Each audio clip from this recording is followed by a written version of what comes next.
Assalamualaikum warahmatullahi wabarakatuh. Halo guys, kembali lagi bersama saya Bobi Heren dan kita kali ini mengomentari Didik Juli. Jadi judulnya mualaf lucu, doa Yesus di Taman Getsemani, Eli Eli lama sabatani. Nah, ini video saya untuk pertama kalinya mengomentari Didik Juli guys. Jadi kita akan lihat lagi ya, seberapa cerdaskah mereka ini kan.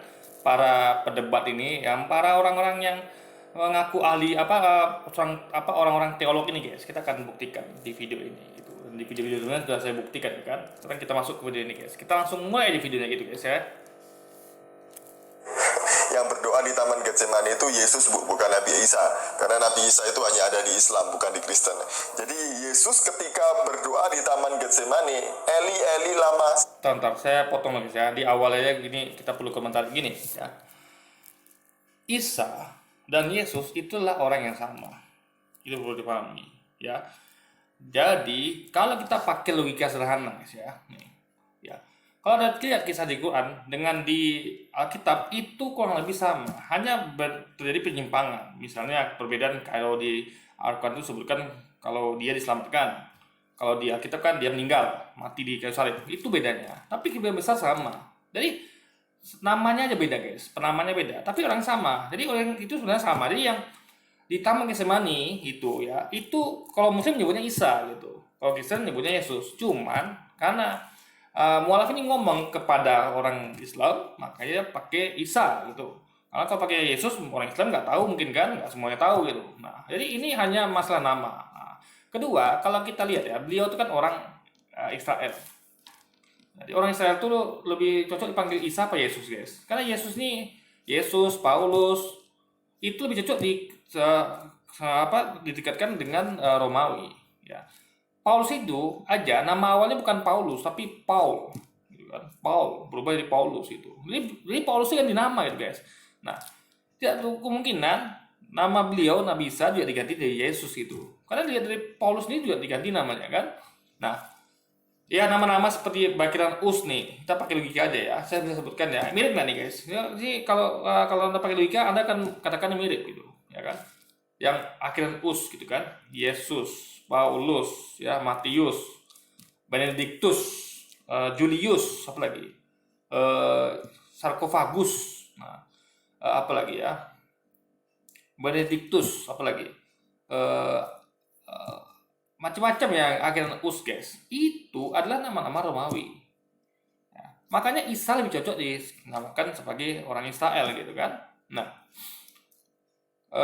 kayak apa Isa, apalagi Benyamin Netanyahu, siapa lagi yang lain-lainnya gitu. Ini nama-nama Israel tuh jarang hampir tidak ada yang bagian Us itu dekat ke Romawi gitu. Nah, jadi bisa mungkin nama beliau diberikan diubah jadi nama Romawi gitu. Sama kayak misalnya kalau Indonesia waktu dijajah Belanda. Waktu kan Israel dijajah sama Romawi. Nah, jadi sama kayak Indonesia dijajah Belanda, nama lokal pun dijadikan nama Belanda itu guys gitu. Jadi untuk kemungkinan gitu kan. Nah, itu yang pertama. Nah, habis itu ya kita lanjutkan videonya ya. Habis itu kita akan sambung komentarnya guys. Sabaktani, Tuhan, Tuhan, di manakah engkau? Sekali berkata. Nah, bentar saya mau komentar lagi guys ya. Jenggotnya nih guys ya, saya bukan menghina jenggot ya, saya sangat itu sunnah Islam jenggot. Cuma gini, jenggot jadi mengingatkan saya kepada temannya seiman itu guys yang menghina jenggot, katanya jenggot itu ajaran Arab gitu kan. Nah, jadi teman anda aja berjenggot gitu. Ini sekali lagi ya, bagi oknum di umat Islam nih yang menghina dan mengatakan jenggot itu adalah dipaksakan, Islam memaksakan jenggot, ya kan? Nah, anda lihat teman anda ini berjenggot itu, dan itu bagus kan, nggak masalah gitu, bebas. Anda mau jenggot silakan, nggak juga enggak. Tapi jangan boleh itu adalah tidak boleh menghina jenggot guys, karena kalau anda menghina jenggot, anda menghina teman anda sendiri gitu. Nah, teman anda juga jenggot gitu kan. Nah, itu pukulan telak bagi anda kalau nonton video ini ya, yang main tuh yang menghina jenggot tuh mengatakan itu ajaran Islam ya, dipaksakan. Lihat teman anda jenggot nih, tanya sama dia apakah dia dipaksakan Islam gitu kan, enggak. Jadi Islam tidak pernah memaksakan jenggot gitu kan. Bahkan bukan orang Islam aja, beliau ini berjenggot, Yesus berjenggot, nabi-nabi yang disebut mana berjenggot kan. Bahkan pahlawan kita juga berjenggot guys. Berapa pahlawan nasional itu kan, pahlawan kemerdekaan gitu. Itu loh guys logikanya. Melakukan 3 kesalahan.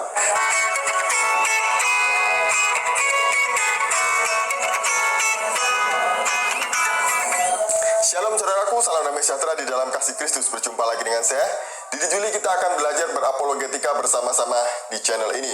Pagi ini saya mau membahas seorang mualaf yang pagi tadi itu tiba-tiba videonya nongol di beranda saya dan saya lihat dan bikin saya senyum-senyum gitu ya. Lucu mualaf ini. Dan apa yang dia lakukan? Mari kita melihat video berikut ini. Saya disekolahkan dari tingkat TK sampai ke tingkat SMA di ada pendidikan Katolik, dan hidayah itu saya dapat ketika saya berada pada tingkat SMA di Jogja. Catat ya, dia pendidikan Katolik dari SD, SMP, SMA gitu. Jadi punya dasar yang kuat ya guys tentang agama Katolik gitu kan. Ketika itu saya hanya dengan membaca buku, sebuah buku di mana pada sampulnya bergambar masjid dan gereja. Saya menjadi tertarik karena apa? Ketika saya berada di tingkat SMP, saya sempat bertanya dalam hati saya, kenapa Nabi Isa Nah, jangan lupa ya, beliau ini meskipun dia menjalani pendidikan secara Katolik di SD sampai SMA, tapi dia terus bertanya, dia membaca buku gitu. Jadi itu adalah orang yang nggak puas dengan yang diajarkan oleh para pendeta. Sama kayak saya juga, kayak kami nggak pernah puas apa yang diajarkan oleh para ustadz. Kami cek lagi, kebenarannya, kami cek Qurannya sama nggak, kami pakai logika kami. Jadi makanya kalau ada ustadz yang menyimpang, kami bakal bisa koreksi, bakal ketahui. Ya kan, ustadz juga begitu. Kalau sama ustadz ada yang menyimpang, mereka akan mengkoreksi gitu. Kenapa? Karena mereka tidak begitu percaya guys. Mereka Islam tidak mengenal dogma, imani saja. Jika tidak percaya jatuh dalam dosa itu tidak dikenal dalam Islam. Nah, kalau kayak di Juli ini pasti itu dogmanya, karena memang itu dogma kekristenan. Jadi imani saja. Kalau nggak percaya kamu masuk dalam dosa. Jadi yang diajari sama pendeta di Juli ini pasti akan diterimanya mentah-mentah gitu guys. Jadi nggak seperti ibu tadi masih baca buku yang lain gitu kan. Kalau dia kan nggak. Yang diajarkannya ya sudah itu saya terap, saya terima gitu kan. Nah, misalnya itu namanya sami'na wa ata'na. Tapi bedanya kita masih pakai logika di situ, masih pakai nalar dan kesehatan. Itu yang ibu nanti lakukan. Coba kita dengar ya. Jadi yang ibu sampaikan ini, nah ada poinnya, ada intinya. Nah itu yang tidak dimengerti nanti oleh diri Juli. Poinnya itu loh guys, yang kita tangkap itulah intinya gitu. Kenapa jadi mualaf dia? Nah, memang ada kesalahan, tapi kesalahan itu bukan suatu hal yang tidak mengaburkan dari logika yang dipakai ibu ini sehingga jadi mualaf gitu guys. itu diakui sebagai Tuhan. Sementara di dalam Injil sendiri menceritakan kisah saat berada di Taman Getsemani. Nah, jadi dia meragukan ketuhanan Yesus karena ada kisah di Taman Getsemani. Nah, dengarkan kisahnya. Ketika Nabi Isa mau dibunuh. Nah, dia nyebutnya bisa karena ini pemirsaannya adalah kaum muslimin gitu. Kaum muslimin itu nggak semuanya tahu Yesus gitu. Nah, kalau saya memang karena pemirsa saya bukan hanya kaum muslimin, tapi juga ini dakwah untuk kaum Kristiani di Juli dan lain sebagainya yang mendengarkan ini gitu. Maka saya pakai Yesus gitu. Ya kan? Nah, jadi biar sekaligus ini untuk menjawab dia juga gitu ya, menjawab orang-orang Kristiani yang sok tahu itu guys. Nah, makanya saya pakai termin Yesus gitu. Kalau ibu ini kan dia bicara di depan para kaum muslimin, maka dia memakai istilah Isa, Nabi Isa. Jadi ini hanya masalah nama guys. Tergantung Anda sama siapa audiens Anda gitu kan, yang mau Anda sampaikan gitu. Nabi Isa berdoa, Eli, Eli lama sabatani. Tuhan. Yang perlu digarisbawahi ini adalah Nabi Isa atau Yesus berdoa. Itu guys poinnya. Perkara isi doanya itu lain soal. Ya kalau salah itu nggak menjadi masalah gitu. Yang penting catat garis bawahi ya, yaitu Nabi Isa atau Yesus berdoa. Itu dia guys. Jadi dalam artian ibu ini melihat kok Tuhan berdoa gitu loh. Aneh, bagi dia aneh guys. Kita akan teruskan videonya. Di manakah engkau? Saya kembali berpikir, kalau Nabi Isa itu Tuhan, kenapa dia berdoa kepada Tuhan lagi? Nah, itu poin di situ, bukan isi doanya. Jadi ibu ini mempertanyakan, logikanya nggak bisa menerima itu guys. Kok ada Tuhan yang berdoa kepada Tuhan lainnya gitu. Nah, itu yang dicatat. Jadi harus paham. Jadi ketika orang ngomong tuh ada yang harus dicerna, yang ditangkap tuh poinnya apa intinya. Bukan pada kesalahan yang yang tidak prinsipil itu. Ibarat gini loh, misal gini nih. Kenapa kau katakan itu burung gitu, ya kan? Nah, Saya katakan burung kenapa? Karena saya melihat dia terbang. Dengan pakaian saya terbang di dahan pohon itu. Nah, perkara datang orang kan, kamu salah. Dia terbang bukan dari pohon itu, tapi pohon yang ini. Nah, itu hanya masalah tempat, tapi tidak menutup kebenaran kalau itu adalah burung. Karena burung itu yang ditengok adalah dia terbang gitu guys, dia punya sayap gitu. Nah, bukan pohon yang mana dia terbang gitu. Jadi kalau di Juli dia gitu sistemnya. Dia hanya ketika orang ngomong ini, ya, dia lihat itu burung. Kenapa kamu katakan itu burung? Karena dia terbang ngepakkan sayapnya di pohon yang itu. Lalu karena salah menyebut pohon yang itu saja, yang dilihat di Juli adalah pohon yang ini, lalu dikatakan kan kamu nggak tahu apa-apa gitu. Itu terbangnya dari pohon yang ini lah. Itu kan tidak mengubah fakta kalau itu adalah burung, karena burung itu kan dari terbangnya guys, dia bisa terbang dengan ngepakkan sayapnya. Jadi yang disampaikan ibu ini diri Juli nggak bisa nangkap poin intinya gitu. Jadi bagaimana dia bisa memakai akal logika dan nalarnya guys, kalau hal sederhananya dia nggak paham. Intinya itu harus kita tangkap gitu, bukan kesalahan yang tidak elementer gitu guys. Ketika itu saya masih beragama Katolik. Mohon maaf karena video ini ada terdengar suara dari masjid gitu ya, karena ini hari Kamis. Biasanya masjid di rumah saya ini kalau hari Kamis itu ada doa atau mengaji dari pagi sampai sore gitu ya. Jadi ya mohon maaf kalau ada suara-suara sedikit itu. Nah, mengenai mualaf ini tadi, ibu ini dari Flores, dari NTT gitu ya, dan bangga sekali menjadi mualaf. Nah, biasanya kalau ada orang yang mualaf seperti ini, meskipun kutip ayat ngawur-ngawur salah-salah gitu ya, pasti saudara-saudara kita muslim bilang gitu ya, mualaf pasti cerdas, pintar gitu ya. Memang terbukti, karena ibu ini mempertanyakan, nggak bisa nerima guys. Kalau mereka ini kan menerima, di Juli menerima gitu. Kok ada Tuhan yang berdoa pada Tuhan lainnya, kan? Itu logis. Nah, mereka menerima, kita nggak bisa menerima. Para mualaf ini logikanya berontak guys. Ya, ini nggak masuk akal, ada Tuhan yang berdoa pada Tuhan lainnya. Itu poinnya gitu. Bukan perkara apa didoakan, ya isi doanya gitu kan, atau di mana dia berdoa, bukan itu poinnya gitu. Jadi itu membuktikan kalau ibu ini cerdas, dia nggak terima gitu saja apa yang disampaikan oleh kepala teolog gitu kan, Yesus Tuhan. Tapi kok Tuhan, dia masih bertanya, kenapa kok Tuhan? Makanya kalau dia ini paling imani saja lah bu gitu kan, jangan banyak tanya, nanti kamu jatuh dalam dosa gitu kan. Padahal ibunya cerdas, dia mempertanyakan sesuatu yang bagi dia nggak masuk akal gitu. Kok bisa begini ya, Tuhan kok bisa berdoa kepada Tuhan lainnya? Itu poinnya guys, gitu loh. Pertanyaannya pintar apanya kalau mualaf seperti ini? Buktinya Alkitab aja nggak tahu. Nah, makanya ibu ini jadi mualaf karena nggak tahu Alkitab, nggak tahu apa. Jadi sebutkan di Alkitab, hanya kesalahan ibu itu adalah, dia tahu guys, saya seorang muslim tahu gitu. Kesalahan ibu itu adalah yang ya, ini saya sedikit ya, uraikan sedikit ya, nanti kita akan uraikan lengkap. Pertama, ibu tuh hanya salah dalam hal isi doa di Taman Getsemani itu apa ya. Yesus memang berdoa, Elai Elai lama sabachthani, tapi itu dalam versi Kristen ya, dalam Islam dia selamatkan. Itu di tiang salib. Di salib Yesus mengatakan Elai Elai lama sabachthani. Nah, ya, doa di Taman Getsemani ya, itu kurang lebih sekiranya cawan ini berlalu daripada aku gitu. Jadi dalam artian Yesus tuh meminta kalau bisa ini cawan ini berlalu daripada aku gitu. Dia nggak mau guys, ditangkap, dia nggak mau.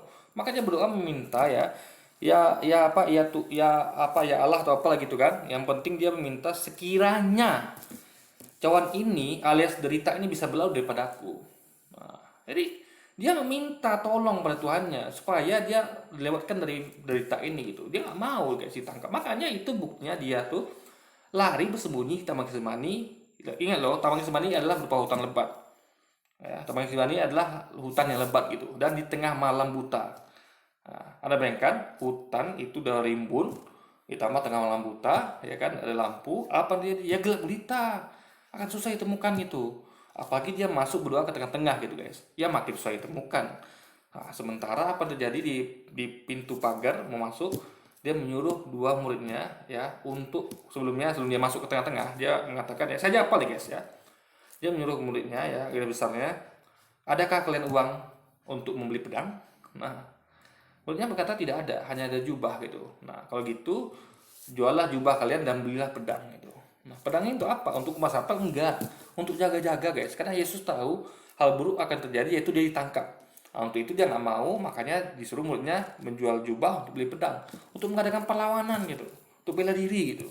Karena kalau tangan kosong, ya kan, itu berarti pasrah gitu kan, meskipun berjaga, tapi biar lebih kuat pertahanan bentengnya, ya. Sementara dia berdoa ke tengah-tengah Getsemani, ya, di tengah malam buta yang gelap, muridnya berjaga-jaga dengan pedang di pintu masuk. Cuman, ya, ternyata Yesus salah prediksi. Ternyata kaum Yahudi datang tidak sendirian, mereka tidak dengan kelompok Yahudi, ya, mereka datang bersama dengan pasukan Romawi. Sehingga Yesus melihat itu, ini nggak lawan kita ini, gitu pikirnya kan. Makanya suruh muridnya untuk jatuhkan pedang itu. Karena kalau dipaksakan dia, habis murid-muridnya guys gitu. Dia nggak mau murid jadi korban gitu. Makanya dia menyorbankan dirinya, dan artinya daripada mati konyol semua gitu kan, melawan pasukan Romawi. Kenapa pasukan Romawi itu nggak mungkin tangan kosong guys. Nah, muridnya berdua megang pedang gitu. Jadi orang cerdas, jadi Yesus harus cerdas itu. Dia melihat ini nggak lawan ini pasukan Romawi ini. Karena pikiran awalnya dikiranya cuma orang Romawi aja. Rupanya Romawi ini bawa pasukan Romawi guys. Apa orang Yahudi ini bawa pasukan Romawi. Maka demi keselamatan murid-muridnya, dia perintahkan muridnya untuk jatuhkan pedang itu. Akhirnya dibawa dia oleh orang Romawi, itu versi Kristen gitu kan. Dari situ kita ketahui kalau dia tuh sebenarnya nggak mau guys. Makanya berdoa itu tujuannya untuk supaya dia lepas dari apa kejadian itu gitu. Itu loh tujuannya. Ini jadi Tuhan nggak mungkin seperti itu gitu kan. Itu disitulah ibu tuh pintarnya dia. Dia nggak bisa menerima mentah-mentah apa yang disampaikan oleh isi Alkitab dan pendeta gitu guys. Apa gitu, kalau dia memahami Alkitab dengan benar, pasti dia gak akan mualaf gitu. Mungkin nanti ada yang bilang lagi, oh justru semakin belajar Alkitab seharusnya kalian semakin menjadi mualaf gitu ya. Iya, saya contohnya, saya belajar Alkitab, saya makin yakin dengan agama Islam saya. Karena ibu tadi, saya bisa koreksi ibu tadi kan. Kenapa? Karena saya baca Alkitab gitu. Mungkin saya lebih banyak baca Alkitab pada ibu itu gitu. Jadi kalaulah yang ngomong ibu itu ya, dia pakai kalimat saya. Ya, dia mengatakan seperti yang saya katakan. Yesus berasuka Getsemani, mau berdoa, tapi doanya ada yang tadi. Sekiranya cawan ini bilang kepadaku, lalu Yesus sampaikan, dia juga berdoa loh di tempat lain, yaitu di tiang salib, dia mengatakan Eli masalah sabatani, tidak ada peluang di Yuli untuk mau koreksi. Kenapa? Karena itu tepat seperti yang kita katakan gitu. Tapi karena ibu tuh mungkin lupa atau gimana, tapi yang nggak bisa ditangkap oleh Yuli adalah poinnya itu guys. Yaitu ibu tuh bertanya kenapa ada Tuhan yang berdoa pada Tuhan lainnya, bukan isi doanya atau tempat di mana dia berdoa gitu guys. Itu logika berpikirnya. Ya apanya, itu ngawur aja. Ya, bohong kalau ada orang semakin belajar Alkitab semakin pingin mualaf, itu bohong sebenarnya. Ya, karena Anda baca kitab tapi Anda tidak mau mempertanyakan isi Alkitab gitu. Anda manggut-manggut sama pelajaran dikasih pendeta gitu. Ibu ini nggak mau terima gitu aja dia membaca kok Tuhan kok berdoa pada Tuhan lainnya, itu dia buat dia berontak. Kalau Anda mungkin tidak seperti itu, Anda pikir yang penting pendeta bilang nggak masalah gitu kan, itu biasa, itu kan sebagai manusia gitu. Jadi ibu nih memainkan logikanya. Kalau Anda tidak dipilih, Anda menerima mentah-mentah apa sampaikan oleh pendeta gitu. Yesus Tuhan, oke, Anda terima. Padahal ibu tuh aneh bagi ibu tuh, bagi Anda tidak aneh gitu. Itu aja bedanya guys. Ya. Nah, kembali kepada apa yang disampaikan oleh ibu tadi. Nabi Isa berdoa di Taman Getsemani. Yang berdoa di Taman Getsemani itu Yesus, bukan Nabi Isa.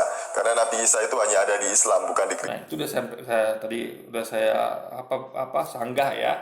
Jadi jangan hanya hal-hal sepele itu lalu dikatakan ibu ini nggak tahu. Nih basicnya tuh hanya hal itu aja guys. Ya bukan prinsip gitu.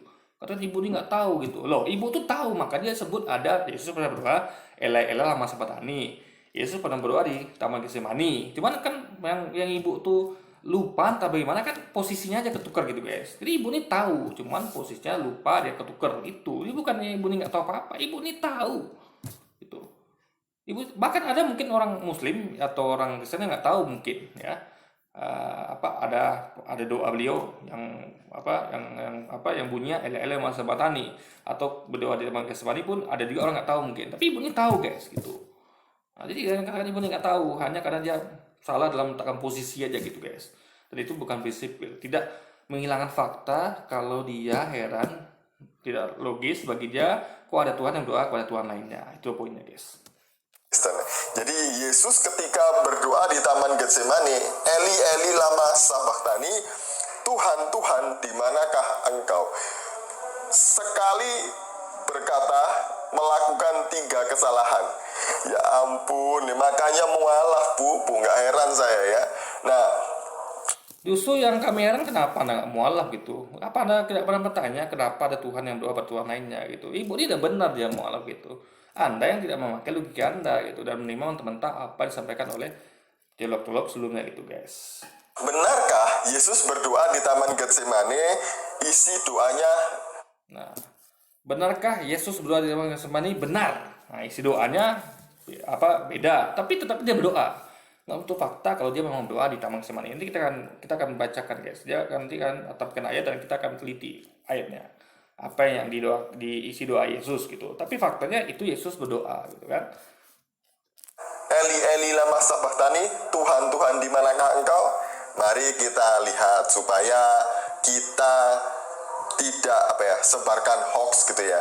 Yang benar, mari kita melihat di dalam Matius 26. Di Taman Getsemani, saya bacakan ya. Maka sampailah Yesus bersama-sama murid-muridnya ke suatu tempat yang bernama Getsemani. Lalu ia berkata kepada murid-muridnya, duduklah di sini, sementara aku pergi ke sana untuk berdoa. Dan ia membawa Petrus dan kedua anak Zebedeus sertanya. Maka mulailah ia merasa sedih dan Ini kenapa nggak benar? Kenapa ada Tuhan yang merasa sedih dan gentar? Ibu tuh cerdas guys. Dia heran bagi dia, gak masuk akal gitu. Kok ada Tuhan yang merasa sedih dan gentar gitu? Tuhan yang maha kuasa, yang maha segalanya bisa merasa sedih dan gentar. Apa bedanya dia sama kita guys? Jadi itu Tuhan tuh seharusnya kan beda sama kita. Kok bisa sama kita? Kan Allah sendiri mengatakan di Alkitab itu ya, kepada siapakah kamu hendak menyamakan, mengumpamakan, membandingkan sehingga kami sama gitu. Kepada manusia yang punya rasa sedih dan gentar, ya enggak gitu. Jadi sekali lagi ini bukan Tuhan guys. Jadi dia harus logika harus berpikir gitu. Apa dia merasa aneh ada Tuhan yang merasa sedih dan gentar kan? Ini baru satu lagi, nanti masih banyak lagi yang lainnya gitu kan. gentar. Lalu katanya kepada mereka, hatiku sangat sedih, seperti mau mati rasanya. Hatiku sangat sedih. Seperti mau mati rasanya. Tuhan merasa sedih hatinya. Dan seperti mau mati rasanya. Tuhan seperti mau mati guys. Tuhan itu tidak mengenal kematian. Bagaimana saya dikatakan seperti mau mati rasanya. Luar biasa. Jadi di sini logika ibu tuh berontak gitu. Ini Tuhan yang seperti apa kok begini gitu. Karena bisa diterima dia guys. Tidak ada manusia yang bisa menerima khasiat yang dengan klaim Tuhan seperti ini gitu. Tuhan yang seperti ini gitu loh hebatnya. Ya, tinggallah di sini dan berjaga-jagalah dengan aku. Maka ia Disuruh muridnya tinggal di sini dan berjaga dengan aku. Jadi ada murid lainnya ya yang ditinggalnya di tempat lain dan ada murid dibawanya ke tengah gitu guys, ya kan? Nah, dan berjaga-jaga. Jadi dia tuh berjaga-jaga gitu. Jadi dia tuh mengadakan sikap defensif gitu guys. Nah itu bukti kalau dia tuh nggak mau ditangkap, nggak mau disalib. Kalau mau salib dia ngapain? Kayak kita nih, saya mau lah ditangkap polisi gitu kan, saya mau ngaku salah gitu. Ya saya tinggal nggak perlu polisi datang terus saya mengadakan sikap defensif dengan mengajak orang untuk jaga-jaga dekat saya gitu kan, membeli pedang segala macam gitu kan. Nah saya cukup datang ke polisi, Pak saya salah Pak, itu kalau saya mau. Dia nggak mau guys, makanya melakukan ini gitu. Jadi selagi ini bukti kalau beliau itu sebenarnya nggak mau disalib. Jadi itu kalau dikatakan beliau rela mati demi menembus dosa manusia, itu hoax guys. Karena faktanya beliau melakukan perlawanan dengan mengadakan mengadakan stance atau sikap defensif gitu guys. sedikit, lalu sujud dan berdoa katanya, ya Bapakku, jikalau sekiranya mungkin. Nah benar kan yang saya katakan kan, bunyinya kurang lebih seperti itu. Nah cuma saya nggak hafal semuanya detailnya, tapi yang penting jikalau sekira mungkin bela cawan ini berlalu daripada-Aku. Itu yang saya sampaikan kan, benar. Saya tidak perlu melihat ayatnya karena saya hafal guys. Meskipun yang sisanya saya agak lupa gitu. Nah poinnya adalah maka ia maju sedikit lalu sujud dan berdoa. Nah adakah Tuhan yang sujud dan berdoa? Coba lihat. Kaum muslimin sujud dan berdoa enggak? Iya. Apakah kaum muslimin Tuhan? Enggak. Yesus sujud dan berdoa enggak? Iya. Apa ya Tuhan? Iya. Berarti Anda aneh. Anda aneh. kok kaum muslimin sujud dalam doa dikatakan tidak Tuhan, Yesus sujud doa dikatakan Tuhan. Padahal sama-sama loh ya, sujud dalam doa, sama-sama sedih dan gentar ketika menerima pelakuan ini gitu kan, sama-sama rasanya sedih hatinya dan sering mau mati. Apa bedanya sama manusia guys gitu? Manusia juga pada posisi pasti akan merasakan yang Yesus rasakan itu, ya kan? Nah, dia berdoa, ingat isi doanya ya. Memang bukan ele-ele semata nih, tapi ini isinya justru sama desperate-nya guys, sama hopeless-nya gitu ya, sama putus asanya. Dia mengatakan, ya Bapakku, jikalau sekiranya mungkin, biarlah cawan atau kejadian atau cobaan ini lalu daripadaku ya, tapi janganlah seperti kau kehendaki, melainkan yang seperti kau kehendaki. Jadi dia tuh pasrah ya, tapi misalnya jadi gini, dia kehendaki untuk selamat ya kan. Nah, dia tapi kalau Tuhan yang memberikan sebaliknya, ya dia terima, itu maksudnya guys, ya kan. Nah, jadi dia tuh ibaratnya dia tuh pasrah deh, apa sih Tuhan tentukan. Dalam artian gini, dia tuh pasrah dengan apa yang Tuhan Allah tentukan, itu Bapa tentukan itu kan, mau dia tuh selamat, mau ditangkap, itu dia pasrah, tapi dia punya request ya. Jikalau sekiranya mungkin gitu, biarlah cawan ini lalu daripadaku. Kalau mungkin ya Bapa, lewatkan aku gitu, selamatkan aku kalau mungkin. Tapi kalau nggak mungkin ya sudah, aku pasrah. Itu maksudnya guys, gitu loh. Jadi sebenarnya ini tunduk sama keinginan Tuhannya, Bapaknya gitu. Tapi kalau bisa, kalau Bapak ngabulkan, selamatkan dia, gitu loh guys. Biarlah cawan ini lalu daripadaku, tetapi janganlah seperti yang ku kehendaki, melainkan seperti yang engkau kehendaki. Setelah itu ia lagi ya guys, ini ada dua kehendak dia dan Bapaknya gitu. Jadi jelas ini ada dua oknum yang berbeda ya. Kehendak dia itu nggak sama dengan kehendak Bapaknya, kehendak engkau. Maka dia bilang kehendak aku dan kehendak engkau. Kalau kita ngomong kehendak aku dan kehendak engkau, berarti ada kehendak saya dan kehendak diri Juli gitu. Jadi saya diri Juli kan beda gitu, sama kayak Yesus dengan Bapaknya. Ada dua kehendak di situ yang berbeda guys gitu. Jadi Yesus nggak bisa berkehendak sesuai dengan dirinya sendiri. Dia patuh pada keinginan Bapaknya guys gitu. Tapi dia tetap request, kalau bisa sekiranya mungkin gitu, biarlah cawan ini dulu daripada aku gitu. Jadi dia berharap Bapaknya mengabulkan kehendak dia gitu. Tapi gimana pun juga dia tetap tunduk pada kehendak Bapaknya. Jadi itu jelas ada perbedaan kehendak guys. Jadi itu membuktikan Yesus bukan Bapa atau Yesus bukan Tuhan. Karena yang berlaku adalah kehendak Bapaknya yang pasti berlaku, yang nggak bisa dia tolak gitu guys. Ya dia bisa terima aja walaupun dia pengennya selamat gitu kan. kepada murid-muridnya itu dan mendapati mereka sedang tidur, dan ia berkata kepada Petrus, "Tidakkah kamu..." Bayangkan coba ya, dia kembali kepada murid-muridnya. Ini banyak pertanyaan sini guys, kok Tuhan seperti ini gitu. Itu yang ibu tuh rasakan, dan saya mengerti perasaan para mualaf itu ya. Mereka merasa gini kok nggak logis gitu kan. Makanya nggak heran kalau mereka mualaf gitu, kok Tuhan seperti ini gitu. Itu yang poinnya nggak bisa ditangkap oleh Juli. Nah coba, Yesus protes ketika kembali dan mendapati murid-muridnya sedang tidur. Dia protes guys, karena itu sangat genting gitu. Soalnya mereka disuruh berjaga-jaga tapi mereka tidur. Sama kayak bisa gini nih, Anda punya security ya. Ini kedudukan genting nih ya. Ada rumah Anda mau disaturi maling nih, atau Anda dalam kejaran polisi misalnya. Nah, Anda adalah seorang anggaplah Anda sangka lah gitu kan, Anda mau ditangkap polisi. Anda tahu polisi bakal datang mencari Anda. Lalu Anda suruh security Anda jaga di sini ya. Nah, lalu ketika Anda cek, kita tidur, Anda protes pada mereka kan. Nah, karena ini genting itu. Nah, adakah Tuhan seperti itu yang kalau dia mampu, kenapa dia protes pada murid-muridnya? Mengatakan, tidakkah kamu sanggup jaga-jaga 1 jam aja dengan aku gitu. Jadi ini aneh guys, kalau Tuhan ini. Itu yang dirasakan ibu itu, dan itu yang tidak mengerti oleh Didi Juli gitu kan, logikanya. "Sanggup berjaga-jaga 1 jam dengan aku?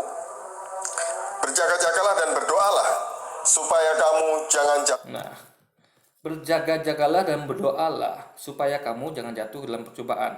Roh memang penurut tapi daging lemah. Ingat ya. Dia menyuruh muridnya berjaga dan berdoa. Nah, berdoa kepada siapa? Kepada Bapaknya, bukan kepada dia gitu. Ya kan? Karena untuk apa berdoa? Tuhan kan di depan dia gitu. Tinggal minta gitu kan. Tuhan Yesus, kami mau begini gitu. Karena dia nggak sanggup berbuat apa-apa. Yesus ini juga dia katakan kan, sesungguhnya aku tidak dapat berbuat apa dari diriku sendiri gitu kan. tapi dia yang berbuat gitu. Jadi sekali lagi dia nggak dapat berbuat apa-apa dari diri sendiri, makanya dia sembunyi, menyuruh muridnya berjaga-jaga, dia berdoa sujud meminta pada Tuhannya minta tolong, dan muridnya juga disuruh juga selain berjaga-jaga juga doa minta tolong itu. Kepada siapa? Kepada bapaknya tadi guys, kehendak bapaknya ya, bukan kehendak dia gitu loh. Jadi sekali lagi ini pertanyaan-pertanyaan yang harus dijawab oleh Juli. Kenapa ada Tuhan yang seperti ini? Itu yang bikin Molaf tadi itu cerdas, karena dia tidak mau terima yang suatu hal yang berlawanan dengan logika dia. Kalau Tuhan tuh begini gitu, yang Tuhan tuh seharusnya nggak begini gitu loh guys, logikanya. Jatuh ke dalam pencobaan. Roh memang penurut, tetapi daging lemah. Lalu ia pergi untuk kedua kalinya dan berdoa katanya, "Ya Bapakku, jikalau cawan ini tidak mungkin lalu, kecuali apabila aku meminumnya, jadilah kehendak." Jadi Yesus merasakan ini kayaknya nggak mungkin berlalu ini. Nah, makanya kata dia, "Ya Bapakku, jikalau cawan ini tidak mungkin lalu," berarti dia sudah hopeless. Kayaknya mungkin ini memang nggak mungkin berlalu ujian ini. Dia pasti kena gitu guys. Itu perasaan dia. Karena udah desperate ya kan, melihat murid-muridnya ketiduran gitu kan. Jadi dia nengok pertanyaan kok makin lemah ini kan. Muridnya kok apa lemah gitu guys. Kayak suara orang kan disuruh dia masang security nih. Kamu jaga sini ya. Aku lagi dalam bahaya nih. Siapa? Rupanya dapati security tidur. Ya orang tuh hopeless lah gitu. Sama kayak Yesus kok bisa hopeless itu. Karena dia memang manusia bukan Tuhan guys. Nah makanya dia doa sekali lagi ya seperti itu gitu. Ya kan? Jadi dia sudah pasrah. Jikalau nggak mungkin lah ini berlalu gitu kan, ya sudah lah. Ya apa, aku ikut kamu aja lah, kehendakmu lah berlaku gitu ibaratnya gitu loh guys. Berarti kan memang bukan kehendak dia. Dia nurut guys, karena dia cuma manusia yang bisa berdoa, cuman yang lemah gitu kan. Maka dikatakan dia tapi daging lemah. Nah, Yesus adalah makhluk lemah karena dia punya daging. Sesuatu yang berdaging itu lemah. Yesus berdaging makanya dia lemah. Makanya kata dia, roh memang penurut tapi daging lemah. Roh ini ya bisa menuruti tapi daging lemah. Itu Yesus berdaging apa tidak gitu. Makanya Yesus itu lemah guys. Tuhan nggak mungkin lemah gitu loh, logika berpikirnya gitu kan. Dan ketika ia kembali pula, ia mendapati mereka sedang tidur, sebab mata mereka sudah berat. Ia membiarkan mereka di situ lalu pergi dan berdoa untuk ketiga kalinya dan mengucapkan doa. Ingat, doa 3 kali lo guys. Ada nggak Tuhan berdoa kepada Tuhannya 3 kali? Makanya pintar ibu tuh mualaf yang cerdas ya. Mantap ibu, mantap. Berarti ibu memang orangnya mengedepankan logika ketimbang dogma ya. Bagus, saya salut sama ibu ya. Ibu salah dalam menentukan posisi, ada saya bu yang akan membantu ibu untuk mengingatkan ibu kembali akan itu, untuk membuat ibu ingat lagi. Oh ternyata Eli Labasan itu kejadiannya di tiang salib. Kalau di sini berlaku adalah jikalau cawan ini berlaku padaku. Tenang bu, ada saya ya. Dan ibu juga nggak usah khawatir karena di Yuli nggak ngerti poin inti ibu tuh apa yang ibu resahkan itu, ya kan? Yang bukan pada kesalahan penempatan doanya apa isinya, tapi faktanya Yesus berdoa dan dia hopeless guys, alias putus asa gitu. Yang itu juga. Sesudah itu ia datang kepada murid-muridnya dan berkata kepada mereka, "Tidurlah sekarang dan istirahatlah. Lihat, saatnya sudah tiba." Bahwa Ingat, Yesus akhirnya pasrah karena melihat ini kayaknya udah nggak ada jalan lain nih. Bapaknya mau, dia nggak bapaknya dia merasa ya bapaknya tuh nggak memang kehendaknya nggak selalu selamatkan dia gitu. Bapaknya minta pun kayaknya nggak dikabulkan bapaknya gitu. Memang takdirnya harus malam itu ditangkap gitu. Nah, itu karena dia memang nggak mau tahu kan. Makanya kalau dia tahu dia nggak seperti ini guys. Orang tahu guys mau ditangkap, dia nggak perlu repot-repot. Sembunyi taman Getsemani, menyuruh muridnya jaga, marahi muridnya kalau tidur, suruh beli pedang gitu kan. Sini ayat beli pedangnya ditampilkan nih. Anda bisa cek dia di sekitar ini ada tuh. Dia menyuruh muridnya untuk membeli pedang dan menjual jubah guys. Ada itu guys. Coba sini tampilkan mungkin. Atau mungkin di bawahnya saya nggak sini itu ada gitu. Nah, jadi dia merasa sudah hopeless.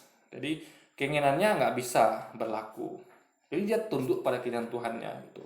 Makanya ya sudahlah, akhirnya dia ya mau bilang apa lagi, udah nggak bisa lagi kayaknya kan, karena dia nggak tahu gitu. Nah lalu dia katakan ya, dia tidak tahu kan, dikatakannya ya, lihat saatnya sudah tiba bahwa anak manusia diserahkan ke tangan orang-orang dosa gitu. Jadi ingat, dia katakan anak manusia loh guys, bukan Tuhan. Bahwa anak manusia bukan Tuhan, diserahkan ke tangan dosa, ya kan? Nah, bangunlah, marilah kita pergi. Dia menyerahkan aku sudah dekat. Nah, ini mungkin dia tahu, dia menyerahkan aku sudah dekat, itu feeling guys. Nah, atau mungkin ada yang menyampaikan ke dia gitu. Jadi dia tahu di sini ya, ketika dia katakan menyerahkan aku sudah dekat, itu bisa feeling, bisa juga ini. Tapi faktanya bukan berarti dia mah tahu gitu. Karena buktinya kalau dia mah tahu dia nggak bakal buat itu dari awal.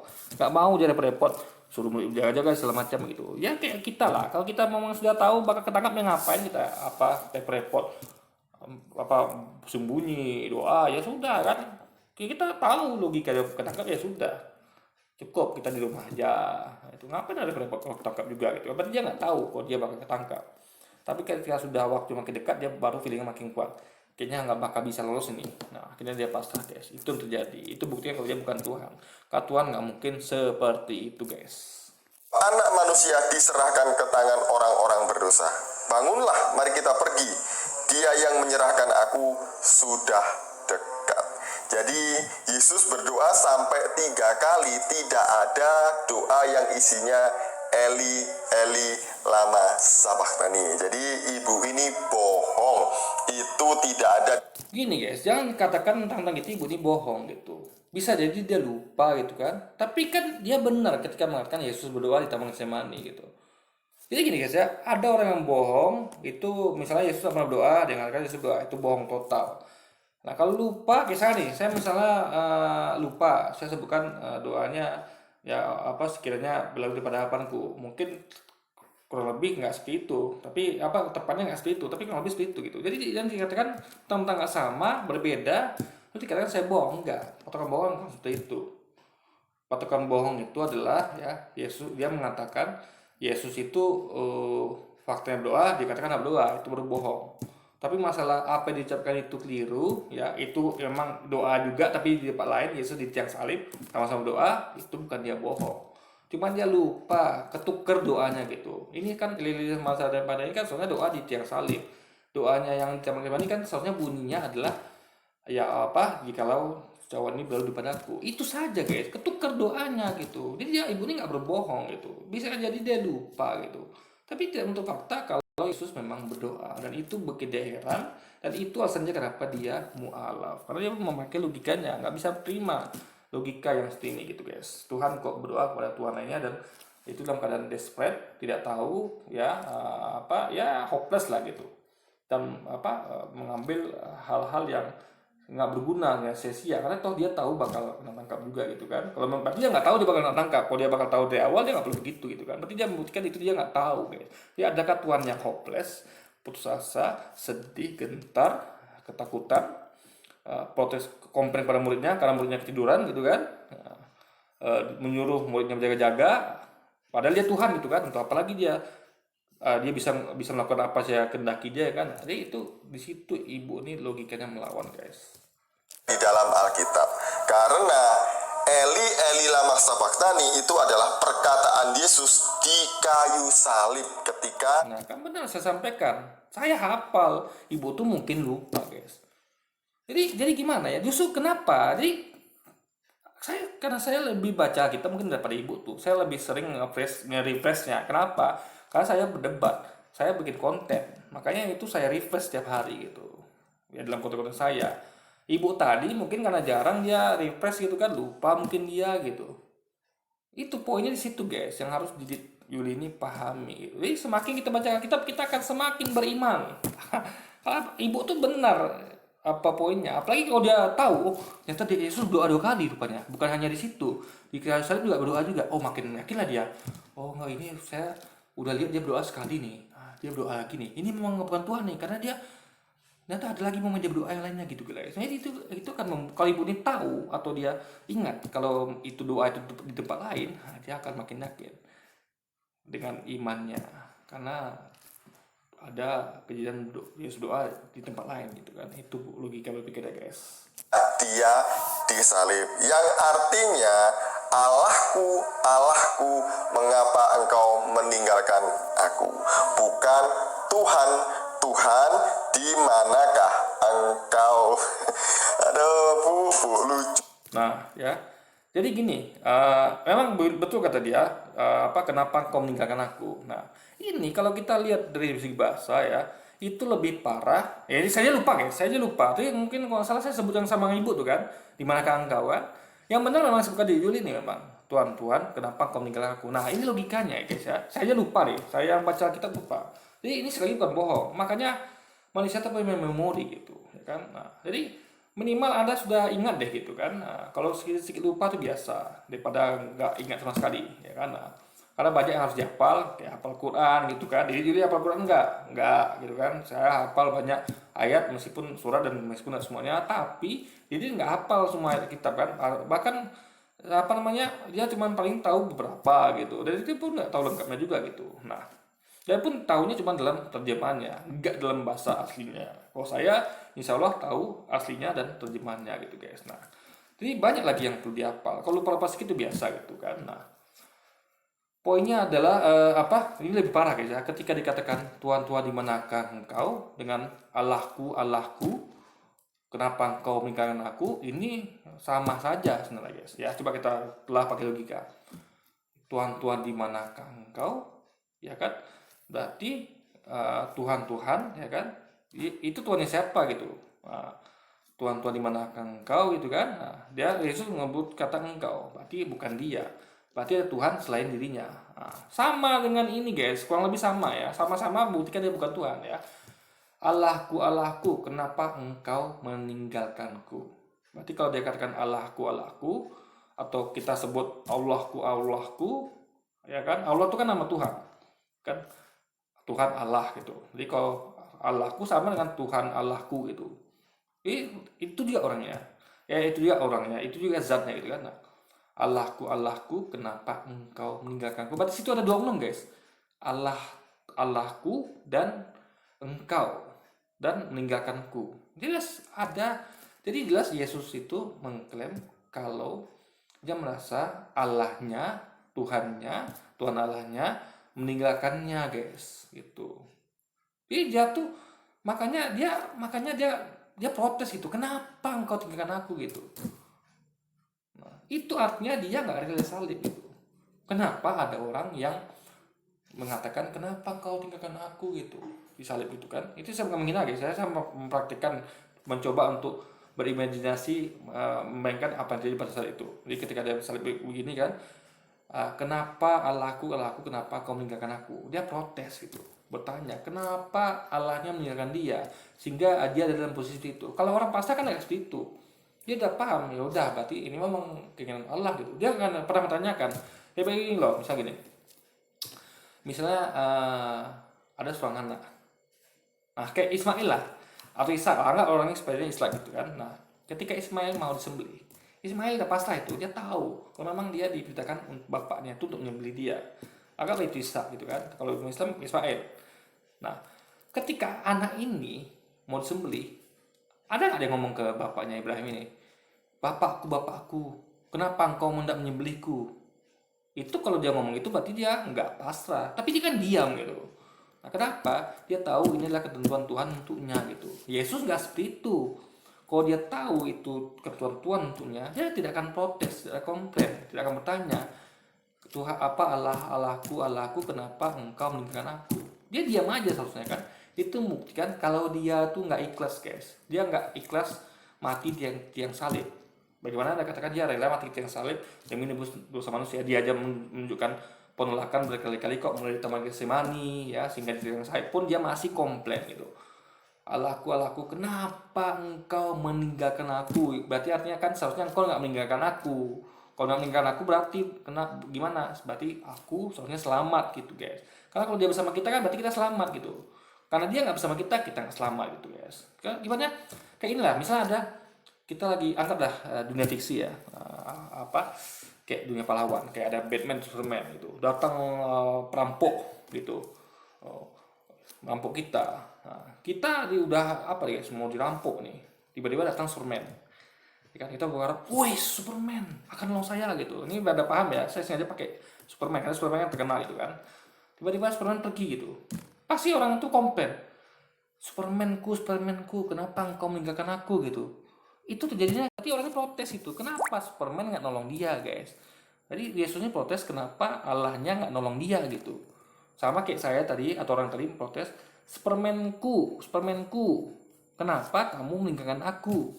Berarti Superman nggak jadi nolong dia kan, karena kalau Superman ada situ, habis itu perampok, ketolong orang ini guys. Sama kalau Allah tidak meninggalkan Yesus, dia akan ketolong gitu loh poin logikanya guys. Ya, itu yang tidak bisa ditangkap oleh logika orang-orang seperti Yuli dan teman-teman ini guys. Ibu ini memang cocok jadi stand up komedi. Daftar aja Bu kalau ada suci gitu ya. Nah kemudian yang kedua, Justru Anda yang cocok daftar itu, karena Anda nggak punya logika gitu. Ibu ini justru kan punya logika. Jadi ketika suci itu berkomedi, nalar ibu ini nangkap gitu. Dia bisa ketawa. Karena mungkin belum bisa ketawa, karena Anda bisa nangkap logika gitu kan. Jadi ibu ini mengira itu lucu, Tuhan yang begitu, makanya dia gak terima. Nah, mungkin dia ketawa gitu kan, ada Tuhan begini gitu.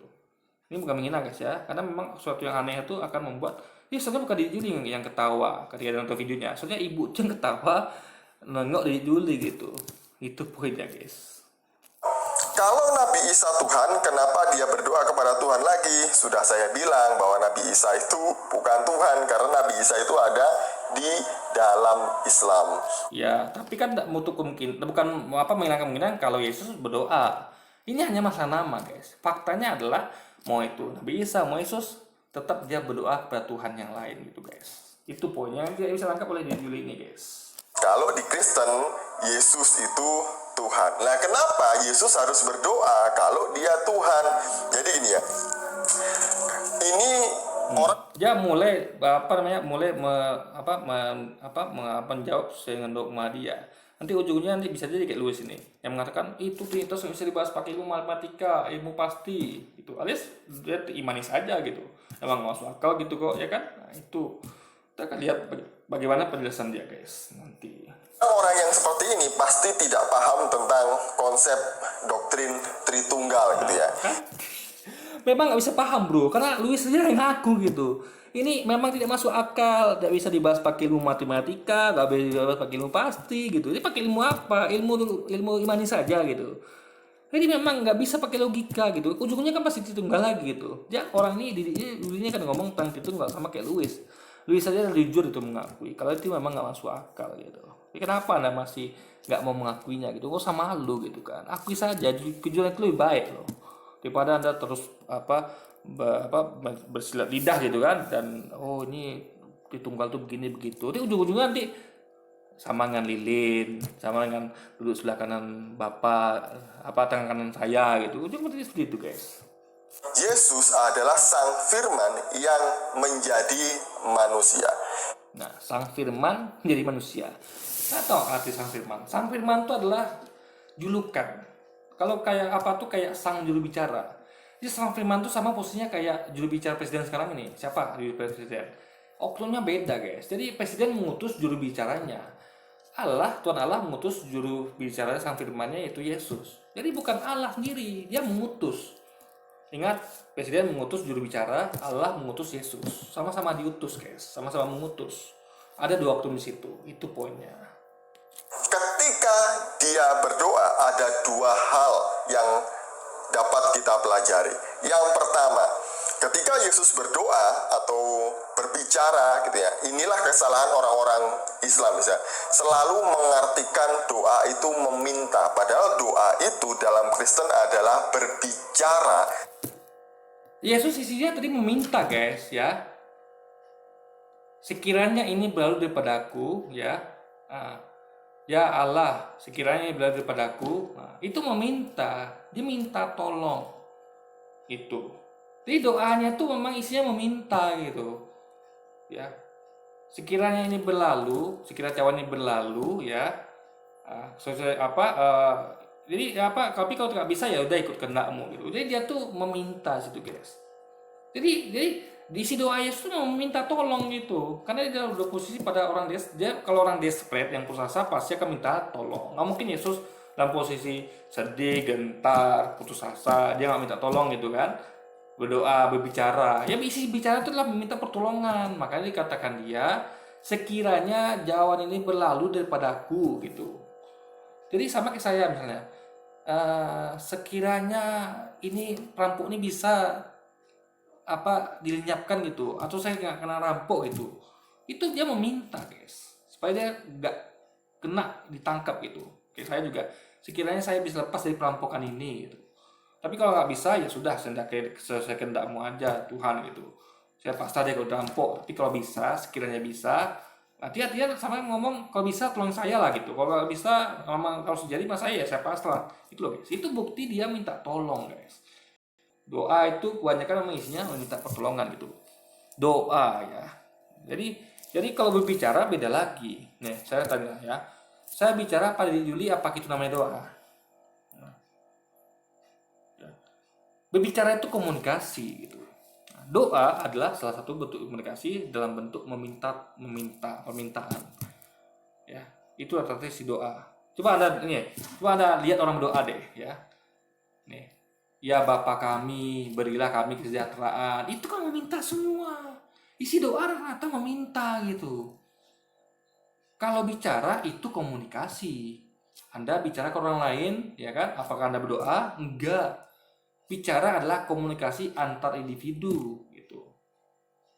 Nah, kayak Muslim, kami sholat berbicara kepada Allah, ya, bukan doa itu, beda. Doa ada sesi lagi gitu. Doa itulah sesi meminta. Ketika komunikasi ya sholat itu nggak doa, ya. Baca Al-Fatihah, ayat pendek dan sebagainya, itu belum doa. Doa ya terakhir, sesi doa khusus gitu. Doa itu memang isinya rata meminta. Itu pun Lili ini nggak paham itu guys. Dengan Tuhan, berkomunikasi dengan Tuhan. Nah, berkomunikasi dengan Tuhan pun sama, lebih parah lagi. Kenapa? Ada sama juga. Kenapa? Karena dia berkomunikasi dengan Tuhan. Bagaimana Tuhan berkomunikasi dengan Tuhan juga gitu? Bukankah dia Tuhan gitu? Kok saya Tuhan. Saya berkomunikasi dengan Tuhan yang mana lagi gitu? Ngapain saya komunikasi dengan diri saya sendiri gitu kan? Ini yang absurd, gak bisa diterima sama logika. Makanya ibu tuh mualaf gitu. Sesimpel itu. Jadi kalau Anda ketawa berarti ada yang aneh dengan Anda. Kalau saya justru ketawa ketika lihat Anda. Ibu ini sudah sadar kok, ngerti dia, paham dia, logis dia. Kenapa ini bisa begini? Anda kok belum juga sadar gitu loh. Itu logikanya guys.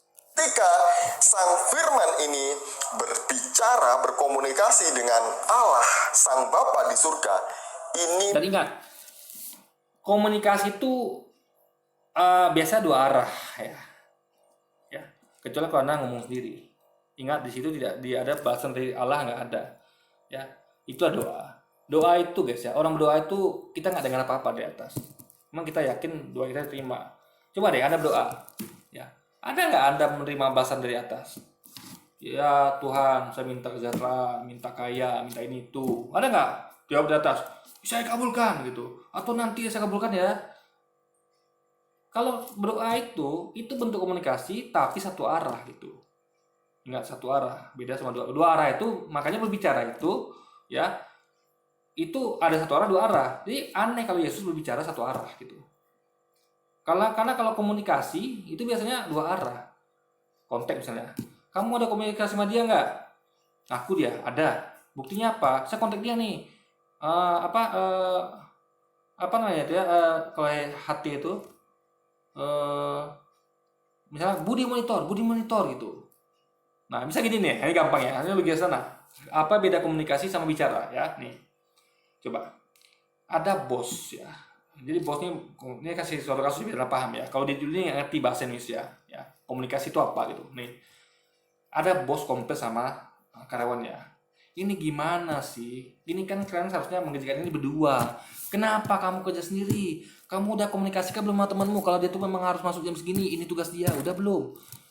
Sekarang dia bilang apa? Udah Pak, saya komunikasikan. Buktinya apa? Saya sudah hati dia Pak. Lalu aku bilang apa? Budi monitor. Kita kerja jam segini ya. Lalu dia bilang apa? Dia nggak jawab Pak. Itu komunikasi nggak? Enggak guys. Komunikasi adalah terjadi bila si Budi menjawab.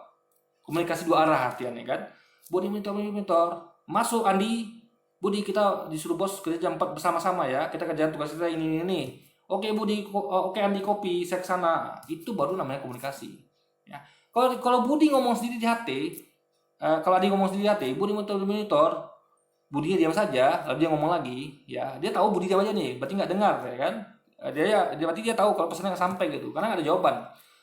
Kita datangnya 4 ya, lalu dia ngaku bosnya ada komunikasi sama Budi. Itu bukan komunikasi, gitu.